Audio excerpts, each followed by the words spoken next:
La historia de la bicicleta comenzó en la época de las diligencias. Las personas dependían de la fuerza muscular de los caballos que las transportaban en incómodos carros de madera por caminos llenos de baches.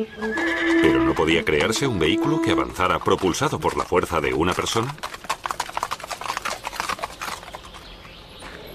Fue el barón Carl Friedrich Drais von Sauerbronn quien durante su retiro en el pequeño pueblo badense de Gegenbach puso los cimientos para ello. 1816. Drais, entonces guardabosques del Gran Ducado Badense e inventor por afición, puso a prueba su Draisina. Fue el primero en construir una bicicleta manejable, uno de los mayores inventos del siglo XIX. Pronto desarrolló un sistema de ajuste de altura para el sillín. El padre de la bicicleta no utilizó cadena, aunque ese invento ya no era novedoso en su época. Drais y sus contemporáneos desconocían aún las fuerzas de autoestabilización que impedían que la bicicleta cayera, aun cuando los pies no estaban en el suelo. Pero lo que sí inventó fueron los frenos con cable.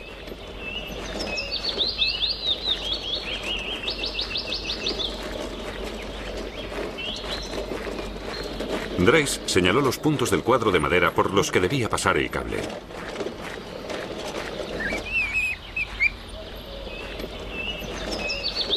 También incluyó una tabla oscilante en la que el conductor podía apoyarse para poder controlar mejor el equilibrio de toda la bicicleta.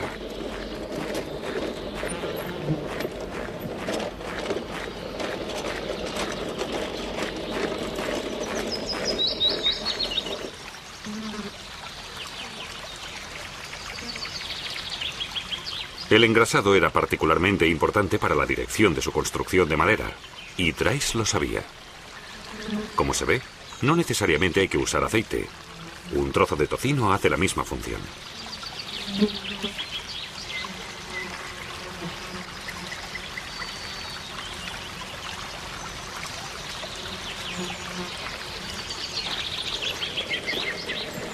Aunque el paseo en Draisina fuera demasiado pesado, con la invención de la rueda delantera manejable, Drais sentó las bases más importantes de la bicicleta.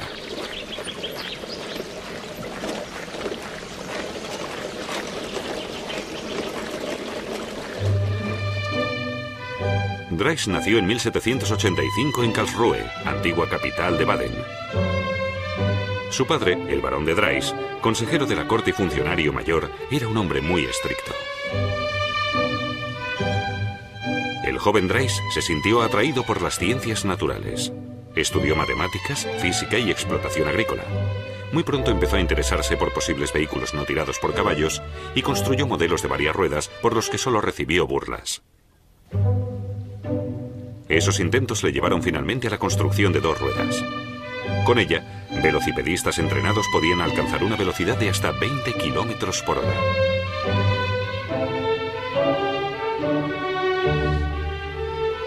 En Francia, la Draisine, en Inglaterra, el Hobby Horse, la invención de Drais se demandó rápidamente más allá de las fronteras del Gran Ducado de Baden.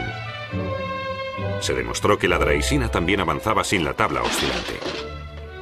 Los agitados movimientos necesarios para avanzar provocaban caídas, dando lugar a situaciones cómicas que acababan en carcajadas.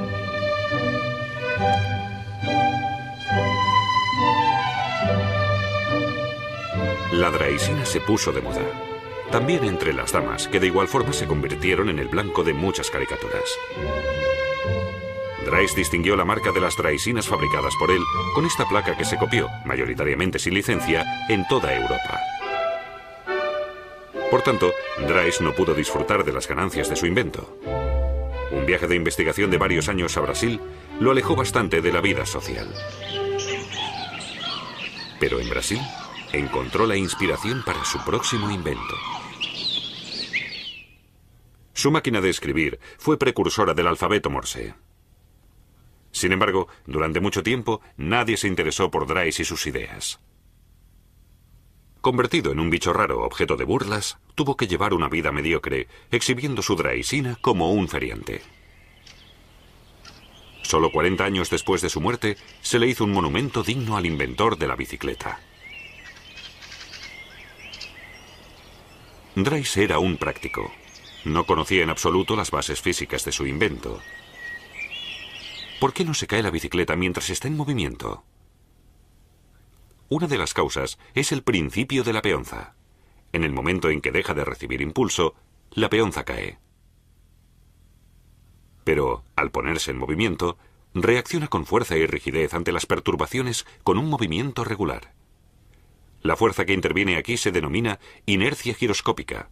Por esta fuerza, el eje de la peonza se mueve ahora dibujando un cono. Lo mismo sucede con la bicicleta. Una fuerza afecta a la rueda desde el exterior.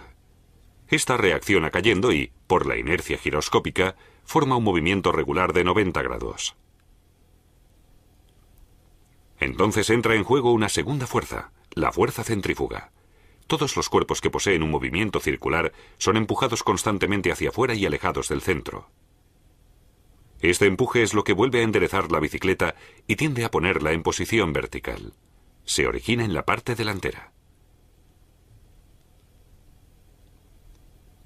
La autoestabilización también está determinada por la distancia entre el eje conductor y la prolongación hasta la cubierta de la rueda. Actúa como un brazo de palanca. Cuanto más grande es, más eficaz es de cara a la estabilidad.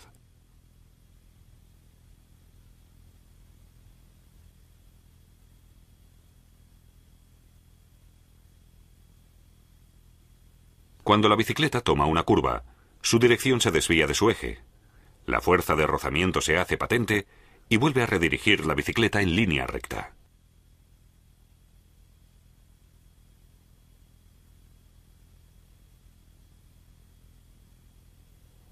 El giro constante de los movimientos compensatorios tiene como consecuencia un pequeño movimiento en curva.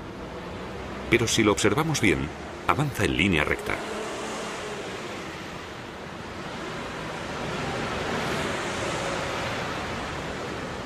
Todos estos fenómenos son solo algunos de los motivos por los que avanza una bicicleta. En realidad, para moverse no necesita ninguna persona. Así lo han demostrado recientemente científicos de la Universidad de Oldenburg. Pero los conductores de Draisina de hace 150 años no necesitaron ninguna fórmula para saber que se podía mantener el equilibrio sin poner los pies en el suelo. El escocés Kirkpatrick Macmillan fue el primero en construir una bicicleta movida mediante pedales. Y fue el habilidoso mecánico Pierre Michaud quien inventó y popularizó los pedales para bicicletas. Los pedales iban directamente en la rueda delantera y el cuadro ya no era de madera, sino de hierro.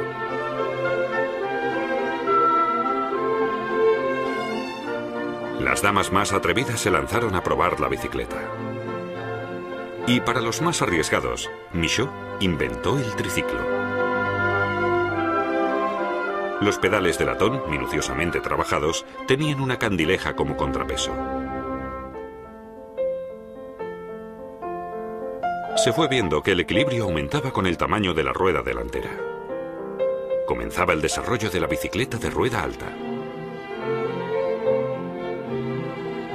El ciclista ya no estaba sentado en un medio de transporte, sino que se trasladaba practicando un deporte al aire libre. Los parques pronto se convirtieron en pistas de carreras. Pero la bicicleta de rueda alta tenía una gran desventaja. Cada vez que frenaba, el ciclista se arriesgaba a salir propulsado y caer.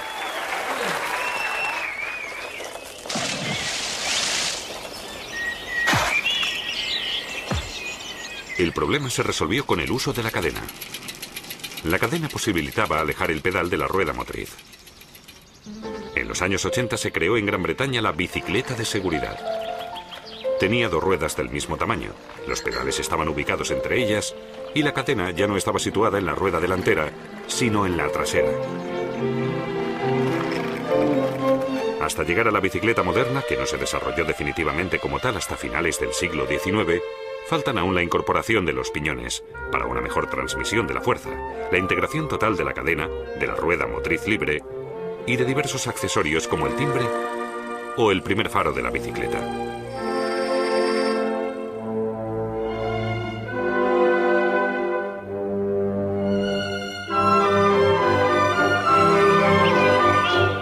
Otro gran hito, los neumáticos del veterinario irlandés John Dunlop. Tubos hinchados con aire recubiertos con una envoltura de goma dura. Un neumático de goma y el neumático Dunlop con unas características de funcionamiento muy mejoradas.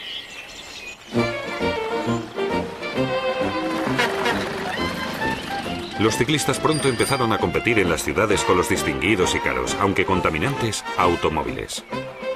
Pero los osados ciclistas se imponían incluso ante los peatones.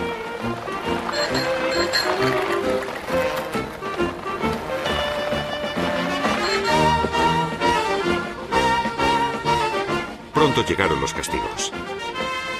Se intentó resolver el aumento de accidentes con la implantación de un carnet de conducir bicicleta y un código de circulación.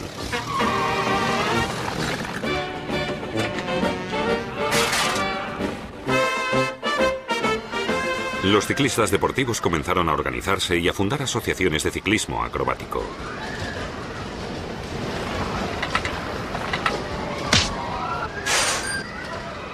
Empezaron a disputarse competiciones de forma periódica, como el Tour de Francia, y se crearon nuevas formas de ciclismo deportivo. El ciclismo en pista y la persecución por equipos empezaron a disputarse como deportes en los estadios.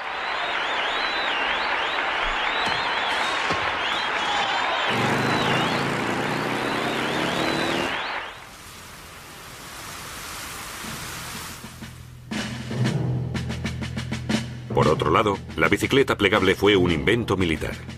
Hoy sigue jugando un importante papel como medio de transporte para la infantería.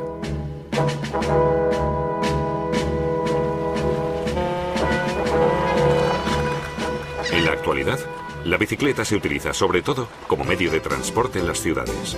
Particularmente elevado es el número de ciclistas que encontramos en los Países Bajos.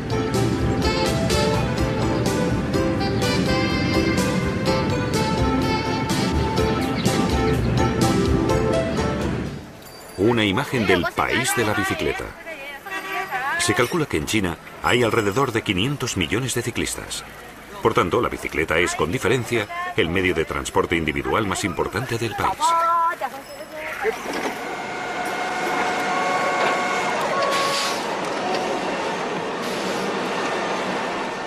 Actualmente, la producción de bicicletas está muy automatizada.